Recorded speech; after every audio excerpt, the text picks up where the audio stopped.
műsor Budapestről jelentkezik. Itt van Friderikus Sándor.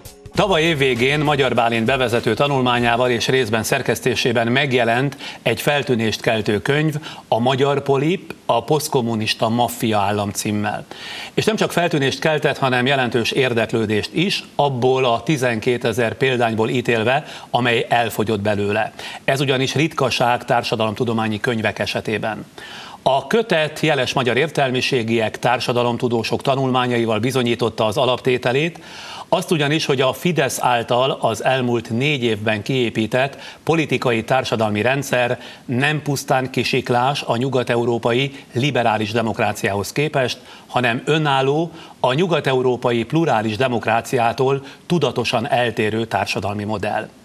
Efelől egyébként nem sok kétségünk lehet azóta, amióta a magyar miniszterelnök nyíltan meg is mondta, hogy az ő Magyarországa végzett a liberális, azaz szabadságelvű politikai és társadalmi berendezkedéssel, amit ő nemzetállamként nevez meg, az nem más, mint a politikai hatalom megszerzése és a gazdasági hatalom meghódítása, azaz egy új, a hatalomhoz hű polgári osztály mesterséges kialakítása politikai eszközökkel. Más szóval a maffia állam, ahogyan Magyar Bálint már 2001-ben is nevezte Orbán Viktor első államát, a nemzeti ideológiába burkolva. Hamarosan megjelenik a Magyar Polip második kötete, benne újabb 20 tanulmánnyal, számos új és fiatal szerzővel. Vendégünk Magyar Bálint szociológus, az egykori Szabaddemokraták Szövetsége egyik alapítója, elnöke, minisztere, aki az újabb kötetet is szerkesztette és bevezető tanulmánnyal ellátta. Köszöntöm itt!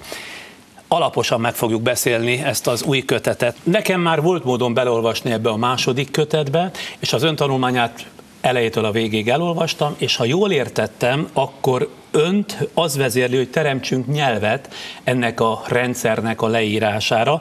Ezen majd részletesen végig fogunk menni itt a beszélgetésben, de előtte azt kérem, hogy mondja meg, miért fontosabb a nyelvet, azaz a logikát megteremteni az Orbán rendszerről szóló beszédhez, mint azt el tudjuk mondani, hogy mi milyen rendszert szeretnénk, milyen lenne a kívánatos rendszer. Ha nem tudjuk azt, hogy mi ellen küzdünk, nem tudjuk nevén nevezni azt a rendszert, akkor nem is tudunk hatékonyan küzdeni ellene, akkor ez lényegében olyan, mint egy árnyékboxolás, mint hogyha a Fideszen vagy a fogadott politikai családon, hogy ennél a kategóriánál maradjunk, egy sötétben is látó szemüveg, infra szemüveg lenne rajta, miközben a többiek csak sötétben csapkodnak. Azok a kategóriák, amikhez nyúlnak a leírás nyomán, azok pedig nem illenek erre a rendszer, és ezért hatástalanok. Például?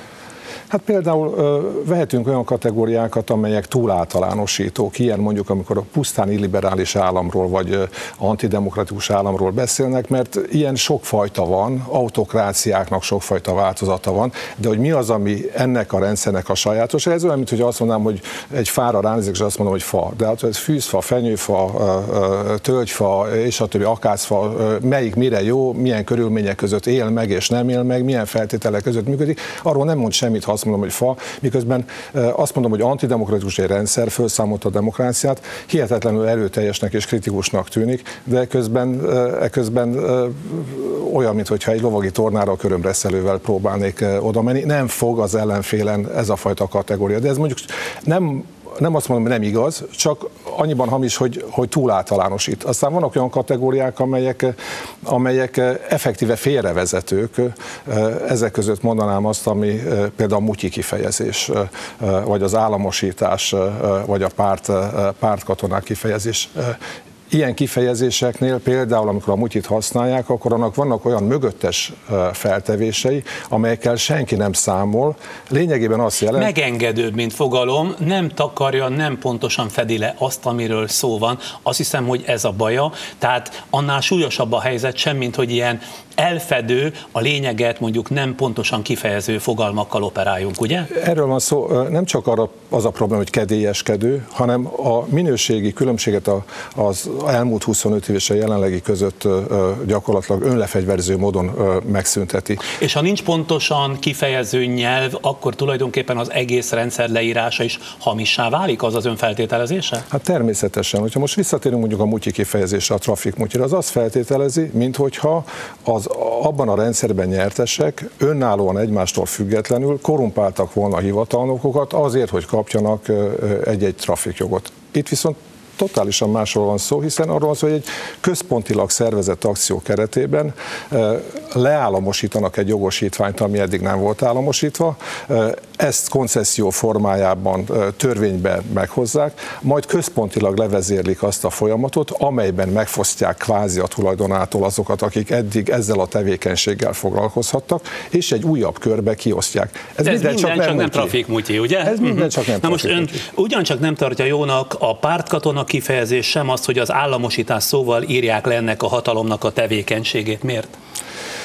Az államosítás mondjuk az egyik legjobb példája annak, hogy föltételezik, hogy a rendszer mondjuk egy ideológia vezérelt rendszer, amelyben az a meggyőződés működne a jelenlegi hatalom részéről, hogy az állami tulajdont hatékonyabbnak tartja bizonyos területeken a magántulajdonnál, és ezért a nemzetgazdasági érdekből államosításokat hajt végre. A helyzet az abszolút nem ez, a motivációk teljesen mások, hogy a maffia államnak a jellegzetesség, hogy a hatalomkoncentrációt, a személyes vagyoni koncentráció kíséri, és a vagyonkoncentráció nyomán kisajátít tulajdonokat, és azokat sokszor az államosítás közbeiktatásával újraosztja, az államosításnak más funkciói vannak. Tehát az államosítás kategóriája mögé nézve meg lehet különböztetni különböző típusait.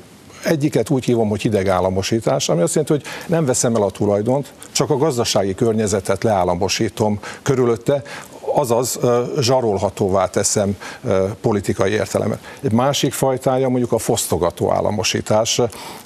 Ez volt például a magánnyugdíj pénztáraknak a családmódon történő elvétele és leállamosítása, lényegében lerablása. Van olyan államosítás, mint amilyen a trafikkoncessziókra jellemző, amit piacfoglaló államosításnak nevezek, ami arról szól, hogy állami monopóliumát teszek, addig nem monopolizált tevékenységeket, gazdasági tevékenységeket, és ezeket leosztom. Akkor van egy tranzitállamosítás, ami azt jelenti, hogy csak azért államosítok le valamit, hogy utána saját haveri körben kioszthassam. Ezek az alapvető kategóriák, de vannak még más kategóriái is az államosításnak. Az EU-n belül a posztkommunista államokhoz képest is Magyarország különbözik ezektől, mert a többit ugye legfeljebb korrupt rendszerek váltógazdaságának tartja, az Orbán-féle rendszert viszont maffia államnak. Akkor ezt a különbséget, ha lenne szíves meghatározni, hogy mi a kettő közötti különbség? Ha a politikai hatalmat nem tudom monopolizálni, akkor a magánérdekek, amelyek befolyásolni akarják a politikát, egyfajta relatív autonómiával rendelkeznek. A state capture-nek vannak különböző fokozatai. Ez a foglulejtett állam. Foglulejtett államnak, de ez általában az alsó szintű korrupciótól egészen elmegy egész komoly törvényhozási tételekig, de ez azt jelenti, hogy ezeknek az oligarcháknak, azoknak van egyfajta relatív autonómiája, hiszen különböző egymással versengő politikai erők udvarolnak nekik, és ez az udvarlás ez kölcsönös, és kisajátítás nincsen. Ez a korrupt rendszerek váltógazdaságból az egyik rendszert váltja a másik, és különböző módon, különböző mértékben a korrupció esetei előfordulnak, és ennek, hogy mondjam, rendszerszerű elemei is erősebbek és gyengébbek lehetnek. Ez most a többi posztkommunista államra mondja. Van. Illetve mondjuk a 2010 előtti Magyarország? Magyarország ezekhez képest, amikor monopolizálja egy politikai erő a hatalmat, akkor gyakorlatilag megszünteti, fölszámolja a relatív autonómiáját ezeknek az oligarcháknak, és betagozza maga alá. Az a különbség egyébként, hogy itt nem arról van szó, hogy a gazdaság felől érkezik a megrendelés, és a gazdaság befolyásolja a politika szereplőit, hanem a maffia államban egy politikai vállalkozás válik maga gazdasági vállalkozássá, maga alá hajtva az állam, a közhatalom teljes eszköztárát, és jár el ebben. A kérdés ugye mindig fölmerül, hogy miért használom a maffia szót. Valójában az azért történik meg, mert a maffiával való analógia annyiban áll, hogy a maffia maga is egy patriarchális családfő jogosítványainak a illegitim kiterjesztése. Most a szó klasszikus értelmében, tehát mondjuk az olasz maffiáról beszél. Olasz maffiáról, igen, az illegitim kiterjesztés, de abban a viszonyban úgy rendelkezik, úgy próbál rendelkezni olyan viszonyok között, ami nem illeti meg, de ott egy állammal, közhatalommal szembe kerül, harcolnak egymással, hol megkenik, hol megfélemlítik az állam képviselői, de lényegében két félről van szó. A maffia államban az történik, hogy a patriarchális családfő szerepe és modellje az lényegében a legfőbb közhatalmi jogosítványok birtoklójának a tulajdonába került. Tehát jelen esetben a miniszterelnök viselkedik keresztapaként, valójában nem kormányoz, rendelkezik. Ennyiben hasonlatos a patriarchális családfőz. Rendelkezik vagyonról, státuszokról, emberi helyzetekről, magától értetődően teszi ezt. A maffia államnak azért nevezem ezt ugyanakkor, és nem szimplán diktatúrának, mert a legitimációjában erre nincsen meg a legitimitása erre a dologra, mint hogy a maffiának sincsen meg, a klasszikus maffiának, hogy legitim módon tudja ezt a patriarchális családfői jogosítványokat gyakorolni, ugyanígy erre sincsen legitimitása, ezt át kell hidalni valahogyan.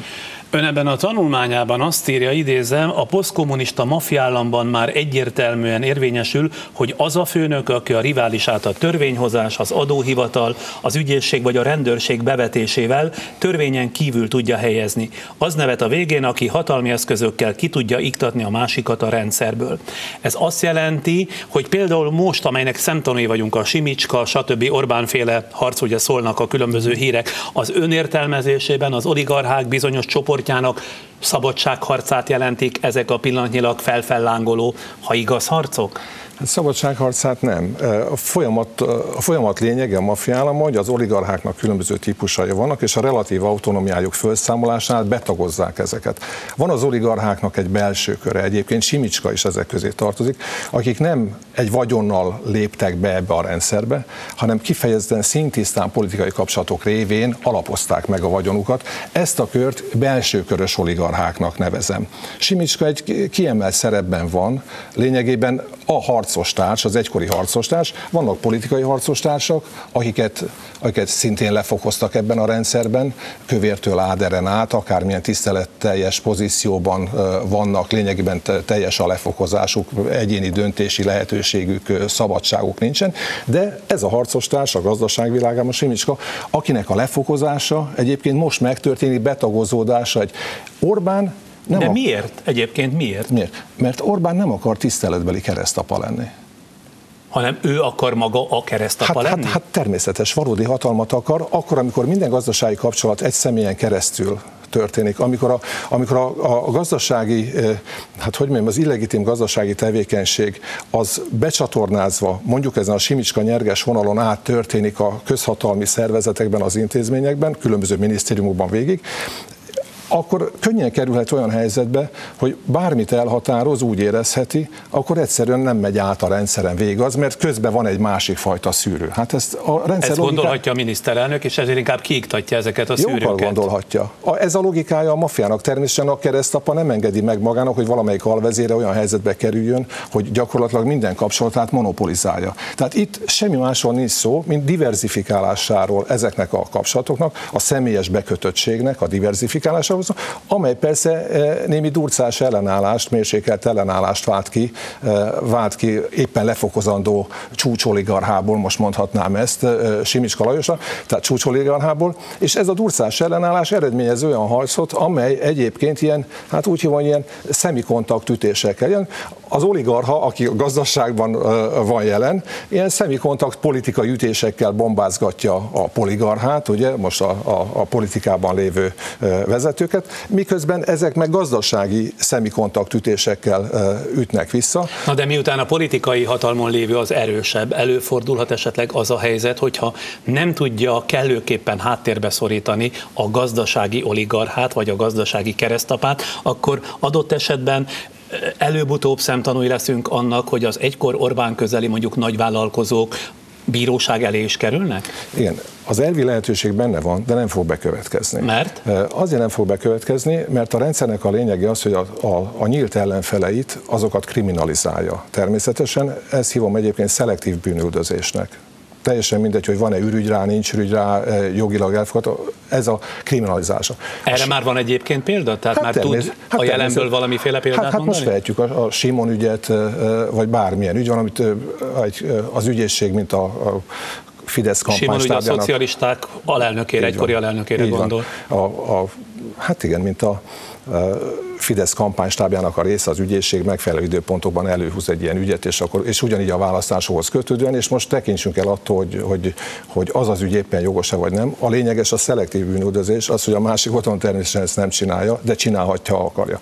A sajátjait legfeljebb kiszorítja, megregulázza, megfegyelmezi. Na most ezt Simicska Lajos valószínűleg tudja, hogy ez a harc a részéről nem megnyerhető, és odáig nem fog eljutni, hogy a sajátjait kriminalizálja, mert annak azért az némi veszteséget jelentett. Nem egy végső összecsapás tekintetben egészében, és azok sem mennek ebbe bele, akiket kiszorít. Ha megnézzük a Fidesz teljes történetét, és látjuk, hogy mi történik a kitaszítottakkal, majd akiknek megbocsájtanak, majd egy alsóbb szerepben visszahozzák, az látszik, hogy itt lényegében a családfő kegyet gyakorol, erőt mutat és kegyet gyakorol. Folyamatosan, de hát végig Orbán Viktorról beszél, hát természetesen. Ugye? Csak azért tisztázzuk. Ön rendszerbe helyezi, és az előzőkben tanulók logikában értelmezi a tanulmányából Sesták Miklós mostani beemelését a kormányba, aki ugye több száz, később fantomizált, meg nagy köztartozásokat maga után hagyó Magyarország orosz és ukrán cégek megalapításában segédkező ügyvéd volt,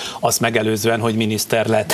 Milyen logika alapján teszi ebbe a rendszerbe őt, vagy helyezi ebbe a rendszerbe őt? Ez megint ez a kérdés egyébként visszavezet a nyelvhez is. Tehát amikor pártkatonákról beszélünk a rendszerben, akkor a pártkatonák szemszögéből nem értelmezhető ez a váltás. Hiszen akik ott voltak eddig, azokat is pártkatonának lehetne hívni, hiszen elvileg, ahogy vélték, a Fideszhez lojálisak.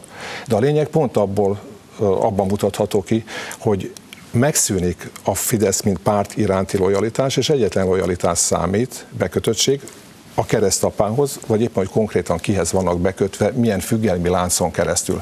Az a váltás, ami zajlik egyébként, ami olyan mértékű abban a minisztériumban, amilyen váltás, semmilyen kormányváltás esetén, tehát még egymással rivalizáló politikai erők váltása esetén sem következik. Ezt tudja, vagy a jelekből következtetik? Nem, ezt meg is írták egyébként, tehát hogy több száz főt egyszerűen kipakolnak ebből a rendszerből, és ugye ennek azért nincs olyan nagy vízhangja, mert hát azért az érintettek maguk végül is egy családnak a részei, jobb, ha ez a háború nem olyan nyílt, de teljesen világos, hogy éppen letakarítják az egyik részét a rendszernek, mondhatnám azt is, hogy egy vértelen bandaháború zajlik ezen a szinten, és hoznak valakit. Az is lényeges, hogy kit hoznak. Olyat hoznak, olyan szemét, aki zsarolható. Gyakorlatilag egy olyan szemét, akinek a múltja alapján bármikor átforgatható a korábbi tevékenysége, ez szintiszta büntetőjogi eljárásba. Ez lenne Sesták Miklós. Ez lenne Sesták Miklós. De hát annál megbízhatóbb nincsen, mint hogy ilyen szemét rakok be a rendszerbe, és olyan ezáltal közvetlenül magához a keresztapához, vagy éppen valamilyen új lieblinghez bekötve, és ezzel diverzifikálom a gazdasági függési viszonyokat ebben a rendszerben. Mert adott esetben, ha nem úgy ugrál, ahogy diktálnak neki, akkor csak meglengetik az egyik ügyét, és ez elég ahhoz, hogy összeszedje magát és végrehajtsa a parancsot. Szerintem már korábban is, tehát a személyiségből is adódik az, hogy olyan embert beemelni, aki egyébként nem kételkedik, nem kritizál, vagy nincsen plusz gondolat ahhoz képest, amit rábíznak, hogy végrehajtsa, nem? Ez mind jó, de hogyha még zsarolni is lehet, az plusz haszon. Nincs terünk és időnk itt a mafiaállam ön által összegyűjtött összes jellemzőjét sorra venni, de azért kiírtam néhányat, amit szeretném, hogyha megmagyarázna. Az első, a közérdek nem esetlegesen, hanem tartósan és a politikai döntéseket alapvetően meghatározó, rendszerszerű módon rendelődik a magánérdek alá. Hogyan? Ez azt jelenti, hogy nem arról, a megrendelés nem alulról jön a gazdasági élet szereplői részéről, és azt itt-ott amolyan korrupt mechanizmus révén érvényesítik, hanem maga a politikai vállalkozás válik egyben gazdasági vállalkozásá is, és gyakorlatilag a szakpolitikák, mint olyanok megszűnnek, és egyszerre szolgálják a hatalomkoncentráció és a vagyonkoncentrációnak a céljait. De hogy minden voltaképpen ennek lenne alárendelve? A kiinduló pont mindig ez, így van. Szakpolitikai okai nincsenek a történéseknek, szakpolitikai következményei vannak, amiket így úgy persze kezelni kell, hiszen a rendszernek azért vannak korlátai és lehetőségei, lehetőségei, ami között mozog, de az a lényeg, hogy a motiváció és az indíték valójában micsoda. És megint kérem, hogy mondjon egy példát, hogy világosabb legyen. Hát a példa most mondhatok mondjuk a tankönyv piacnak a leállamosítása. Ugye a deklarált cél az, hogy olcsóbb tankönyvek legyenek és magasabb minőségű. A tankönyvek nem olcsóbbak és nem magasabb minőségűek. Ez az egész dolog két célnak van alárendelve. Az egyik egy ideológiai cél, ami az agymosást jelenti, lényegében egy ideológia közvetítő, átnevelő, fegyelmező, és a többi, a másik pedig megcsapolni a állami forrásokat ilyen módon, ahol lényegében kiszorítottam a sikeres tankönyvkiadókat a piacról, egyeseket, akik belátták, hogy nem kell ellenállni, és eladták, felajánlották a céget, azt megveszem, kifizettem, másokat egyszerűen kirakok erről a piacról, majd utána létrehozok egy olyan rendszert, ahol mondjuk egy támogatott tankönyvpiacból a jövedelmet majd egy állami terjesztő közvetítésével és az állami tankönyvkiadáson keresztül, majd a nyomdákon keresztül fogják a rendszerből kivenni. Ez azt jelenti, hogy egy ilyen összetett cél, semmi köze nincs ahhoz, hogy bármilyen valós oktatáspolitikai problémára reagáljon. Ez persze oktatáspolitikai problémákat felvet, nem érkezik meg a tankönyv, rendőrséggel kell kiszállítani. Hülyeségeket írnak egy tankönyvben, már tarthatatlan dolgokat, na akkor majd korrigálják. Tehát ezek ilyen következményei vannak. De ez hogy függ össze az, hogy a közérdek nem esetlegesen tartósan, és a politikai döntéseket alapvetően meghatározó rendszerszerű módon rendelődik a magánérdek alá? Hát erről van szó, ez egy magánérdek. Magánérdek az, hogy keressünk ezen az üzleten, és magánérdek az, hogy a hatalmunkat fönn tudjuk tartani, ehhez agymosás legyen. Semmi köze nincsen az oktatáshoz, most ennél a példánál vagyunk. De hogy így kerül ki tehát a szakpolitika hatóköréből, és válik egyszer csak a magánérdekek áldozatává például igen, az oktatás. De nem lehet mondani egyetlen egy olyan dolog, egy más nagyobb szabású intézkedés sem, amelynek ne ez a kettős célja Ez lenne. egy alapképleté, alap elvárássá lett tulajdonképpen. Hát alapelvárásának, így van. Erre van ráfűzve az egész rendszer, ennek a fényében, ennek az igénynek megfelelően dolgozik a rendszer. Tanulmányában bevezet több új kifejezést is, az egyik ezek közül a poligarcha. A poligarcha az, aki, idézem, legitim politikai hatalomból politikai vállalkozásként szerez magának illegitim gazdasági vagyont, míg politikai hatalma nyílt, gazdasági hatalma vagyona rejtett. Ez tehát a poligarcha, azaz? A kifejezés egyébként Frey Tamástól származik, tehát tőle vettem Csak a klasszikusoktól mondhatnám erre, minden irónia nélkül. Igen, mondjuk az is egy fontos dolog, az ember ne legyen sznob abban az értelemben, hogy csak idézőjelbe bevett tudósoktól idéz, ha éppen alkotnak valami kategóriát. Poligarchát én szemléletesnek tartom, mert leírja ezt a folyamatot, hogy lényegében olyan politikai szereplőkről van szó, akik a politikai hatalmukat használják személyes vagyon megteremtésére, miközben ez a személyes vagyon rejtett. Kell ennek a rendszernek a szereplőinek a leírásához. Az oligarcha a másik kategória, ami arról szól, hogy a nyílt gazdasági hatalma mellé olykor nagyon sok esetben rejtett politikai hatalom is és befolyás is társul, és van egy harmadik szereplő egyébként ebben a rendszerben, a stróman, és ez megvilágítja ennek a maffia államnak a lényegét, ami elkülöníti egyébként hagyományos diktatúráktól vagy hagyományos demokráciáktól, ahol strómanra nincsen szükség. A stróman az áthidalja azt a szakadékot, ami a legitim pozíció és az illegitim hatalom vagy illegitim vagyon között fennáll. Ez megint egy csak példát kérek szépen. Hát mondjuk Mészáros Lőrinc. Tehát amikor egy cég hihetetlen gyorsasággal meggazdagszik, a tulajdonosán a testbeszédén látszik, hogy végtelen alázat lengi körül, de semmi olyan, hogy mondjam, tulajdonsággal, személyes jeggyel nem rendelkezik, amivel mondjuk egy sokszoros milliárdos rendelkezhetne, akkor az ember tudja, hogy ő a gazdasági stróman, az gazdatiszt.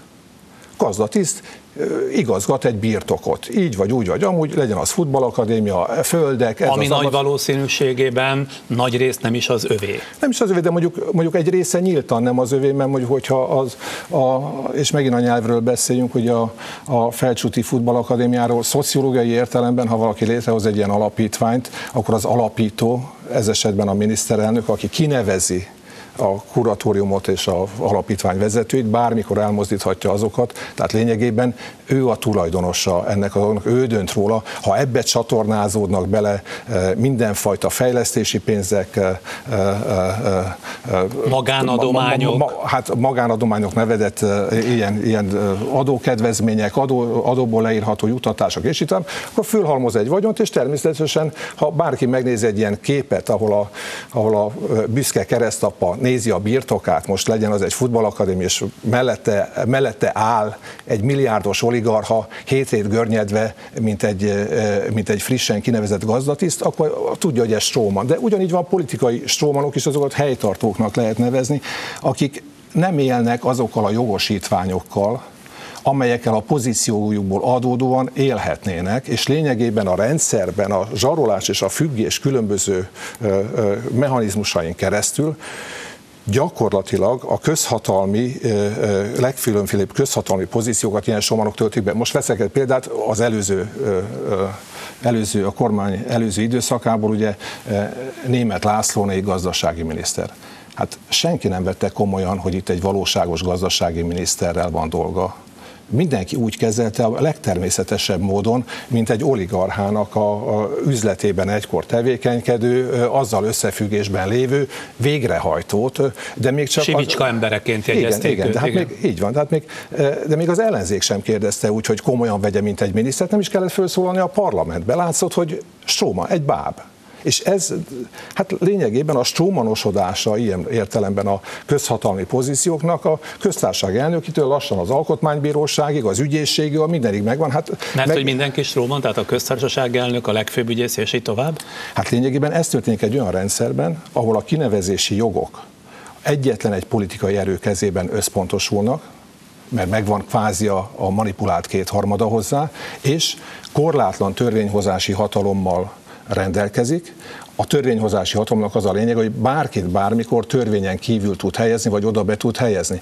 Tehát a törvényhozás maga is átalakul, nem arról van szó, hogy normatív szabályokat állítok fel az ország számára, hanem valójában testre szabott törvényeket gyártok, különböző legszeket, ezeken a címeken híresülnek el, hogyha valakinek nincs diplomája olyan álláshoz, amihez kell, akkor megváltoztatom a törvényt, ha valakinek összeférhetetlenség egy olyan állásban, amelyet nem tölthetne be, akkor megint megváltoztatom a törvényt. Ha valaki csinál valamilyen tevékenységet, amiből ki akarom zárni, de piaci eszközökkel nem tudom kizárni, hozok egy olyan törvényt, és ez a hihetetlen törvénygyár, ez nem arról szól önmagában, nem arról szól, hogy most miért gyorsították föl, meg miért ilyen tömeges, hanem pusztán ez a normál menete a dolognak, hogy gyakorlatilag a rendeleti kormányzás, vagy a tiszta önkény helyett törvényekkel van lepapírozva az önkény, tehát mondjuk a rule of law-t, a törvények uralmát fölváltja a law of rule, tehát az uralomnak a törvénye, amikor testre szabják ezeket a törvényeket. És ezek a strómanok miért állnak be? Gazdasági haszonszerzés miatt? Tehát ők így jól járnak? Ez a magyarázat?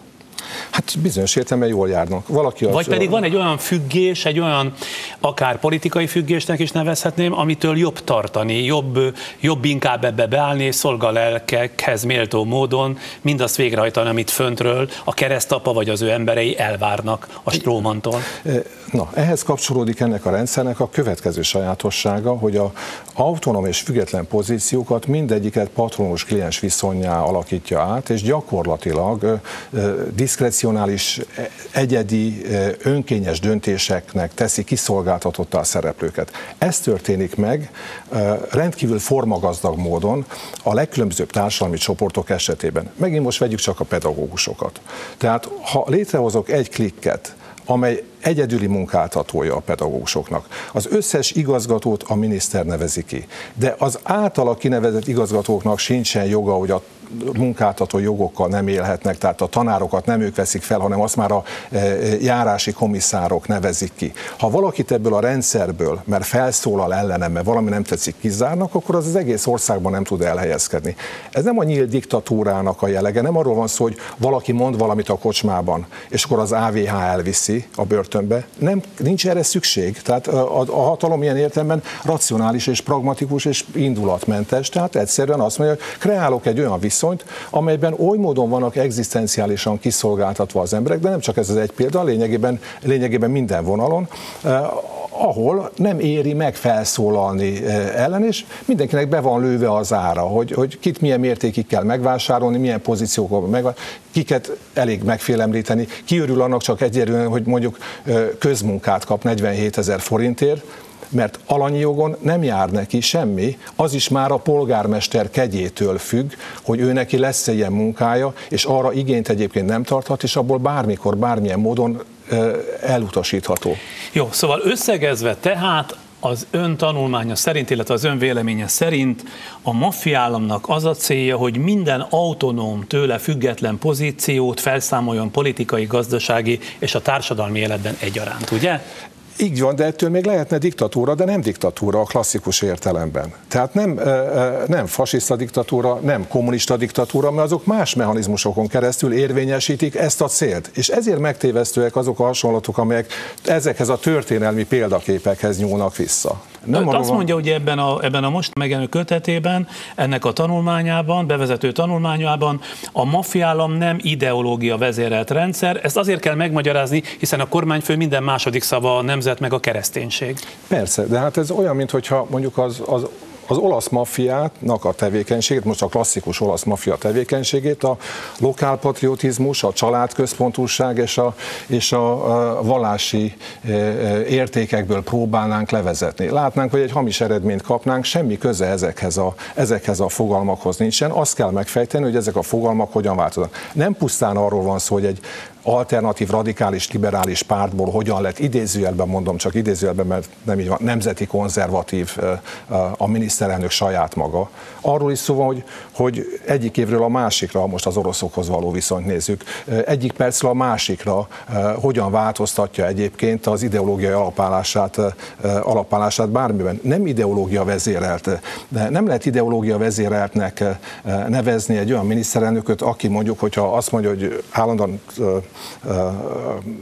Istenre hivatkozik, és magát, mint hívőt próbálja most éppen bemutatni, hogy mondjuk egy hazeri muszlim baltásgyilkost, aki egy örmény keresztényt megölt, azt egy üzlet reményében kiadja. Antal József mondjuk ideológia vezérelt volt, amikor mondjuk a horvát-szerb konfliktusban horvátokat támogatta.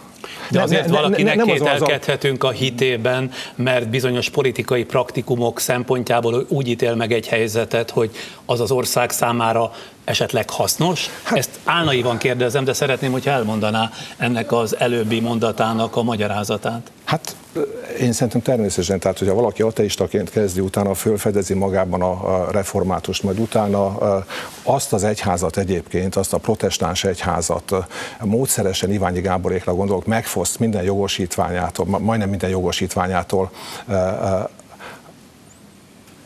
amikor Iványi Gábor keresztelte 2 gyermekét, és na jó, tehát nem folytatom tovább, akkor látszik az, hogy nem valami ideológia vezérelte, mert hogyha a gyermekei megkeresztelésére jó volt számára ez az egyház, akkor ez egy Thomas Becket történet, ahol végül is, hogyha valaki valójában a hitéhez hű, mint Iványi Gábor, és azt szerint cselekszik, akkor legyilkolom, idézőjelben mondom, tehát az egyházaként. Tehát a rendszer nem ideológia vezérelt. Az önbecsapásnak az egyik legfontosabb módja az, hogy hogyan kezdem komolyan venni azokat a egyébként pragmatikusan és cinikusan használt kategóriákat, amiket használ ez a rendszer. Ugyanígy a nacionalizmussal, hogyha ennek a rendszernek a nacionalizmusára gondolok, meg a nemzet fogalmára. A nemzet ebben a felfogásban nem a klasszikus nacionalizmus jelenti, ami arról szól, hogy én a szlovákokat, a románokat, a más nemzetbelieket kell szemben határozom meg azt, hogy most mi magyarok mit is jelentünk. A nemzet ebben a felfogásban egyszerűen számára azt jelenti, hogy aki a fogadott politikai család része, tartozéka, hozzám lojális, az a nemzet része, és ebből a nemzetből bárki bármikor kitagadható, idézőjelbe ebből a nemzetből, hogyha illojális velem szemben. És azt jelenti ez a dolog, hogy aki ennek a családnak, fogadott politikai családnak a része, az bűntelen, az megbocsátást nyer, az feloldozást nyer minden alól, és lényegében menekülnek be oda ez alá a védőszárny alá egykori besúgók, titkosszolgák, kommunisták, PB tagok, köztörvényesek és a többik nem érdekes. Bárki, ugyanakkor aki szembeszáll velem, az kriminalizálható, kitaszítható ebből a nemzetből, jaj neki. De akkor, ha jól értem, ön kritika tárgyává teszi a különböző politikai pártok magatartását is, amikor ebben a rendszerben ehhez viszonyulva legfeljebb ellentmondanak, de nem képesek kilépni a Fidesz által megteremtett nyelvi keretrendszerből. Persze. Én azt mondom, hogy ugye 3 fázis lehet elkülöníteni, valakinek van betegség, van fájdalom észlelése, jajgatás, a másik a diagnózis, a harmadik a kúra, a gyógyítás. Az ellenzék beleragadt a jajgatás fázisába, és ráadásul olyan méltatlan módon, ami naponta ismétli, hogy hát nem hittük volna, hogy ennél lesz lejjebb, hogy ezt megmerik csinálni. Miért nem hitték volna? Ebből a rendszerből logikusan következik. De ha valaki azt mondja, hogy logikusan következik ebből a rendszerből, akkor azt mondják, hogy előítéletesen viszonyul hozzá, nem fel a hozzáállása, várjuk meg, hogy mi történik, hogy tényleg azt fogja csinálni. De hát ugye a kísérleti fizikában is az, hogy ha valamit 3-szor bizonyítok, hogy ez a történés utána ezt fogja eredményezni, akkor nagyjából számíthatok a következőben. A meteorológia is arról szól, nem mondom azt egy meteorológusra, aki megjósolja ilyen és ilyen valószínűség, hogy holnap milyen idő lesz, hogy hát milyen inkorrekt az eljárása, meg ki tudja. Hát vannak törvényszerűség. És ez történik az ellenzék esetében, és beleragad ebbe. A diagnózisig el se jut. Az, hogy nem tud eljutni a diagnózisig, az alapvetően nyelvi probléma. Nem intellektuális inkább? Hát az, hogy nem tudja, hogy nyelvi probléma, az meg egy intellektuális probléma. És vannak itt sorrendiségek. Amíg ez a nyelvi probléma nincs megoldva, amíg nem tudja megnevezni, hogy mi az, amely ellen fellép, akkor természetesen vége van. Ugye a rák egy olyan betegség, amiben nagy valószínűséggel bele lehet halni. De ha valaki nem tudja, hogy rákos, akkor garantáltan belehal. Tehát most ez van az ellenzék. Na de akkor mit kéne csinálni az ellenzéknek az ön javaslata szerint? Megérteni, hogy hol él. De láthatóan nem tudja. Hát most hadd mondjak egy példát. Hogyha most kijön a hír, hogy a trafikkoncessziók után most lehet, hogy nemzeti italboltok létesülnek, és erre az egyik ellenzéki párt hatástanulmányt kér a kormánytól, és kérdést intéz hozzá, hát az valami hihetetlen tudatlanságról tesz problémát, vagy úgy gondolja, hogy most ő nagyon raffináltan jár el, és majd mindenki utána gondol arra, hogy ő milyen mélységesen kritikus volt, amikor hatástanulmányt kér, de senki nem gondolja. Egyszerűen hülyeségnek tartom, tényleg, hogy ezen a szinten még hatástanulmányokat kéregetnek, ez szintén egy olyan akcióról, ami nem másról szól, mint hogy elveszek valakitől bizonyos jogosítványokat, tönkreteszem őket egzisztenciálisan, és ezeket állami segédlettel átruházom majd megint ugyanúgy haveroknak és másoknak, fogadott politikai családba betagozott emberek egy részének, és ezek után az ellenzék, miután ezt már 5-ször látta, hogy mi van az elmúlt 4 évben, hatástanulmányt kér. Ez egyszerűen méltatlan, és azt kell, hogy mondja az ember, hogy meg se érdemlik, hogy megdöntsék ezt a rendszert. Egyfelől nagyon részletesen, nagyon alaposan elemzi ezt az egészet, és rendszerbe ágyazottan. Másfelől meg muszáj föltegyem ezt a kérdést, hogy nem gondolja-e, hogy kicsit túljár a saját eszén, és a szónak abban az értelmében, hogy ön feltételez ennyi tudatosságot erről az egészről, hogy van egy olyan gondolkodó gépezet, amely ilyen szervezetten, ilyen végtelenül átgondoltan, minden részletre tekintettel végig gondolta, majd pedig működteti ezt az egészet? Hát masterplan, mesterterv nincsen. Ugye ezt felvetették máskor is, ez olyan, mintha tudnák előre, hogy mit akarnak, de szerintem nem így van. A igazság szerint egy ilyen 3-as erőtérben mozog a dolog, a motivációk, indítékok az egyfelől, másfelől a korlátok és a lehetőségek. Milyen lehetőségekkel tudunk élni, milyen korlátok vannak arra, hogyan, de a motiváció micsoda. És ez magyarázza ezt a dolgot. Ez lényegében egy evolutív rendszer, amely maga is fejlődik és alakul, tanul a maga módján, és építi saját magát, logikusan halad, és ebben a logikában értelmezhetők a cselekedetei. Ez nem jelenti azt, hogy a végén tudja éppen, hogy hogyan jut majd el oda. Az, hogy mondjuk a trafikmutyi jött, és erről vitatkoznak. Ön is amúgy itt használja, látja? Most, igen, hibásan, így van. A trafikkoncesszióknak az ügye, vagy a vagyon újraosztás ügye, még szavaink sincsenek rendesen rá. Tehát az ugye azon vitatkoznak az elemzők, hogy ez most azért jöttem, mert volt-e egy olyan dohányipari vállalkozó, akinek ez érdeke volt, aki feljutatta ezt az ötletet, és aztán ez kibontakozott. Lehet, hogy az ötlet kívülről jött, tegyük fel egy ilyen ügyben. Lehet, hogy ez alapvető megrendelés. De hogy rendszerré állt össze, az már a rendszer logikájából adódik, és az, hogy erre a mechanizmusra, amit kialakul egy tanulási folyamaton, ráépítenek egy másikat, majd egy harmadik hasonló mechanizmust a földbérletekkel, majd a nemzeti italboltokkal, és lehetne jó néhány mások már Tehát tapasztalati úton fejlődik tovább? Hát természetesen, és a korlátok esetében persze reagálni kell, ugye az egész úgynevezett pávatánc, az semmi másról nem szól, nem ideológia vezérelt a rendszer, ha kell, kicsit visszatáncolunk, teszünk itt is gesztus, teszünk ott is gesztus, de a gesztusok sohasem olyanok, amelyek a mi uralmunkat, az identitást meghatározó politikát, annak az elemeit ásná alá, hanem azt erősítik.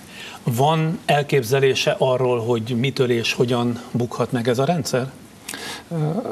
Nincsen most egyébként. Ugye ezernyi dolog lehet, gazdasági összeomlástól kezdve ezernyi más, de én ebben ilyen módon nem hiszek. Egy biztos, hogy ha nincsen komolyan vehető alternatív politikai erő, amelyik érti, hogy hol él, akkor nincsen tapadási felülete semmilyen elégedetlenségnek, és semmilyen ellenállásnak, ami ezzel a rendszerrel szemben, akkor mindenki kénytelen feloldani azt a feszültséget, amely aközött feszül, hogy ő esetleg nem szereti ezt a rendszert értékbeli, elvi, stb. Emberi okok miatt. Másfelől viszont ki van szolgáltatva neki. Tehát vagy hallgat, vagy megalkuszik. És megalkuszik, nincs mese, és utána előjön az a történet, hogy utána ehhez saját magának felmentés és ideológiát teremt, és ez egy nagyon nehéz folyamat. 14 előtt is, amikor fölmerült az, hogy hát nem érdekes, 14-et elveszíti az ellenzék, majd 18 jön, én nekem az volt a véleményem, többször elmondtam, hogy nehezebb lesz 18-ban, mint 14-ben lett volna. Tehát ehhez megint visszatérek a KH-hoz, ha nincsen nyelv, akkor ebből a dologból kimászni semmilyen módon. Ez az alapja minden további lépésnek. A Magyar Polip hamarosan megjelenő új, tehát második kötetének további tanulmányáról csak címszerűen mondjon néhány dolgot, tehát hogy milyen új fejezeteket nyitottak, milyen új területekről mutatják föl ugyanazt, amit itt képletszerűen előmondott a rendszerről. Csak példaként néhányat. Trencsényi Balázs például ír arról, a tanulmányának a lényeg, hogy a tranzitológiai irodalmat tekinti át. Magyarul pont az, hogy ezen a demokrácia, diktatúra tengelyen elhelyezkedő országokat kik milyen módon próbálták, milyen nyelvi készlettel elemezni. Vörös Imre volt alkotmánybíró ír az egész alkotmánymódosítás és alkotmányozásnak a folyamatáról, a jog kifordításának erről a rendszeréről. Békesi László az a maffiaállam gazdaságpolitikájáról. Egy fiatal szerző, Jancsics Dávid, az a korrupciós brókerekről, mint egy különleges aktorról ebben a korrupciós mechanizmusban, és ezeknek a korrupciós brókereknek a fejlődése, hogy ez hogyan alakul, ezek a szerepek hogyan alakulnak. Lesz oktatási fejezet, Andor Mihály, lesz önkormányzati tanulmány, Ungvári Krisztián ír egyébként az ideológiákról ebben a kötetben. Tehát elég bőséges a választék. Most kifejezetten az új szerzők közül említettem, 2/3 a szerzőknek új szerző az előző kötethez képest. Köszönöm szépen, tartalmas volt, bár nagyon nem dobott fel. Én is köszönöm. Ma este Magyar Bálint szociológussal, az egykori Szabaddemokraták Szövetsége egyik alapítójával, elnökével, miniszterével beszélgettem abból az alkalomból, hogy hamarosan megjelenik a Magyar Polip második kötete, benne újabb 20 tanulmánnyal az Orbán rendszer lényegéről, a maffiaállam meghatározásáról. És hogy oldjuk a mai műsor komor témáját, ismét egy kis esti bonbon lefekvés előtt, a minap megmutattuk, mit változott a női arc az elmúlt 500 év festményein, most meg rátaláltunk a YouTube-on arra a nagyon ötletes másik összeállításra, amelyben a férfi arc változásait láthatjuk, ismét az elmúlt fél évezred jellemző képein. Határozottan azon a véleményen vagyok, inkább a férfi arcok árulkodnak az idő múlásáról. Ezekkel köszönünk el mára, jövünk holnap este is.